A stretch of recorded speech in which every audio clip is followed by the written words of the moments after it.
Hello Year 9, we're going to be looking at using Autodesk Inventor today. Now, Autodesk Inventor is going to help you create your 3D design for your chopstick stand. It allows you to create the design to scale so it's the right size, so we won't have to mess around with making it bigger or smaller when we get to the 3D printer. Hopefully you guys will be able to see the mouse moving around while I talk. I'm actually talking over a pre-recorded video I made at school while I'm at home. So feel lucky, I've spent my home time doing this. This is a symbol here you'll need to open up. It does take a little while, so bear with it while it loads up. Okay, so you should end up with this really big Autodesk Inventor screen.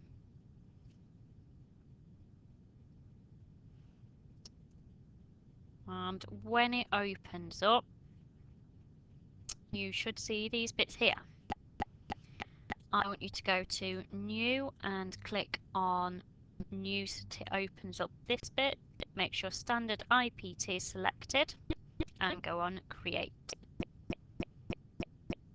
Again, it can take a little while to load. Be patient with it and ask me if it's been doing this for about 5 minutes or more.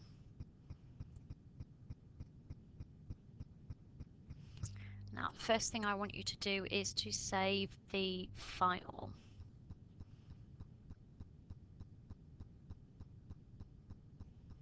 Okay, I've called this design 1. You guys might want to call it something like chopstick stand. Now, as you watch the instructions, I need you to pause and rewind the video if you get stuck at any point.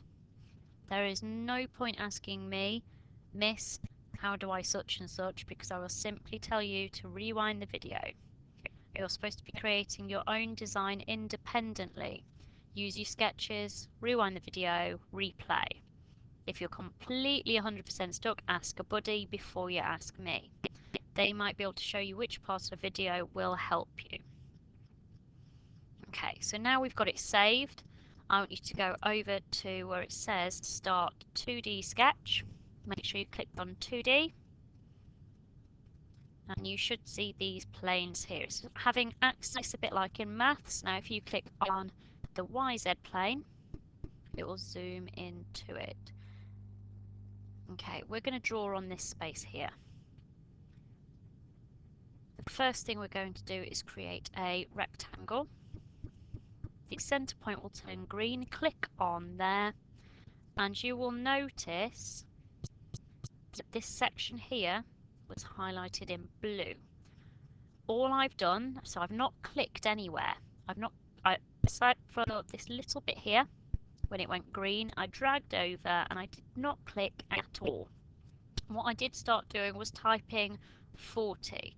Now it's going to be in millimeters, same as we always use in technology.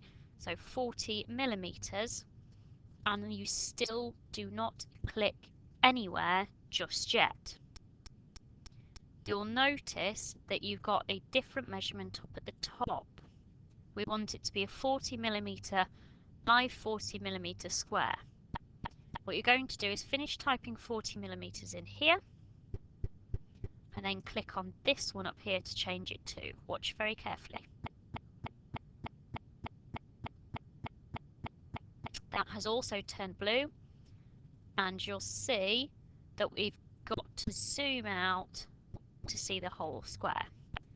This is the maximum size that your design is going to be.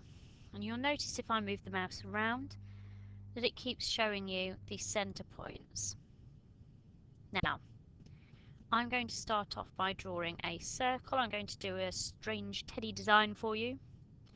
Okay, watch very carefully. So I'm going to click in the middle. Again, there are sizes. That blue size there, that's 14.1. I can actually start typing numbers in if I wanted, and it will give you the diameter. Diameter is the whole section from one side to the other. What you're going to do is just click to finish the circle at what looks about right. Draw his head on. Again, I could type measurements in if I wanted, but I'm not going to. I'm going to give him an ear, but only on one side. So I need that one again. Okay, I want to put another one here, so what I'm going to do is click on copy and select the outside. Then you need to select the base point, which is the middle of the thing you want to move, and I want to move this circle. I can click anywhere I want to create several copies, but I'm just going to do one over here. So click, done. There we go, he's got 2 ears. What you'll see is you could, if you wanted to, select and then right click to copy. You could then right click and paste, much like on PowerPoint or Word. I'm going to create a flat base. Now obviously my stand has got to stand up, can't roll around, so I'm going to create him a little flat base. I'm going to type in 5mm high, and I'm going to click where it says 29 and type in 30mm. So that's 3 centimeters across. Okay, I've got the next tool over here is the spline tool. That allows you to basically draw, by clicking a number of points, a curved shape. Anywhere you click will leave a solid point that doesn't move. There are 2 ways to finish a spline. Either you can double left click, or you can click the green tick arrow, which you'll see in a minute. Now I'm going to do something wrong. Watch carefully. I'm going to draw him his foot over here. I'll click done. You'll notice that this foot over here on the left hand side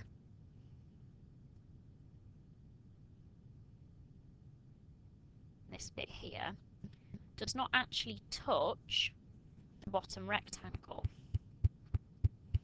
It's hovering over the dimensions, the 30mm, but it's not touching the rectangle at the bottom. Essentially what you've created there are 2 separate items. We want it to be one great big outline. Now what I did to get rid of it was hold down the Control key and press Z. So Control Z undoes the last thing you've just done.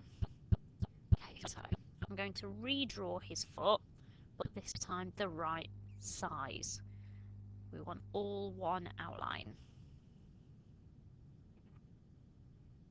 There we go. So spline tool, draw my little dotties. There we go. Down to the bottom, so it's all going to be connected. And done. Right.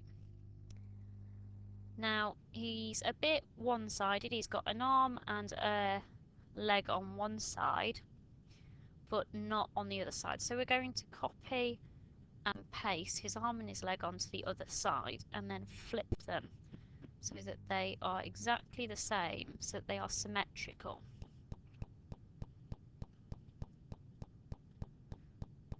So copy and paste.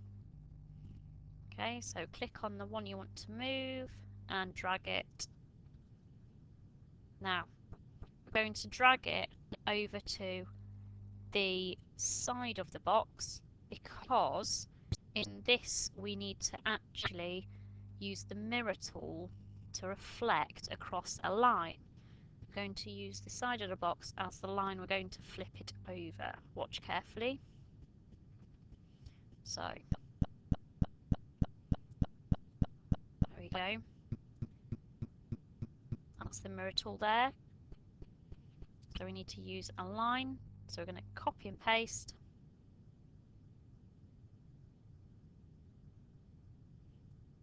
Move the one we want to the mirror line.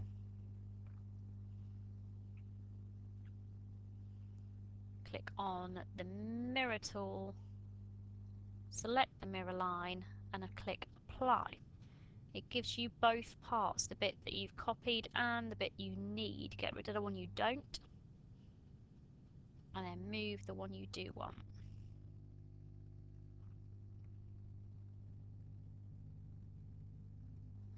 going to do exactly the same for his foot, so copy and paste it, drag it to a mirror line, and then select the mirror line and apply. Okay, now I'm going to click on the bit I don't want and press the delete key to delete it before I move this. There we go. What you actually want is not all these shapes all together, just the outline. So what we're going to do is select the bits that are on the inside or overlapping using this trim tool here. You'll see that it shows up dotted lines on the bit that it's going to delete, so check carefully before you click on it, otherwise you'll have lots of undoing to do. Again, it's probably a good idea that you save your work.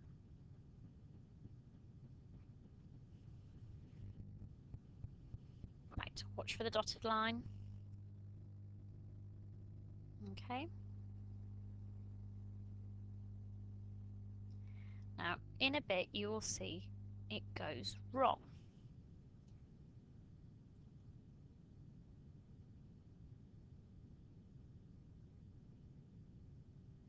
This section here disappeared, so I've got to do Ctrl Z to undo it. Now, the reason that one actually disappeared is because this arm here, this top bit, is not overlapping the circle. If I zoomed in here, you'd actually see a gap. I'm not going to zoom in, I'm just going to move it over for you, so watch closely. Okay, so delete the other bits first.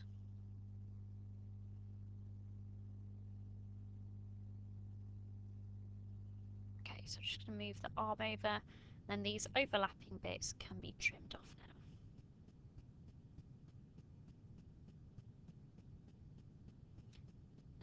I need to get rid of the box on the outside. Again, I only want one set of lines. I don't need anything else on there. If you leave anything else on there except for the one outline, it will not work. Get rid of everything, including the dimension tools.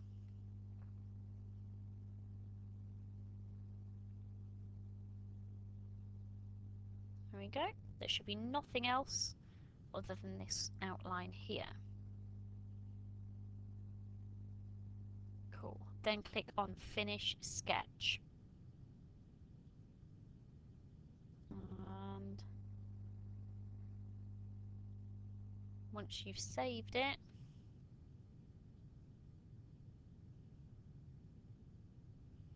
you should then be able to zoom and see that is your final design.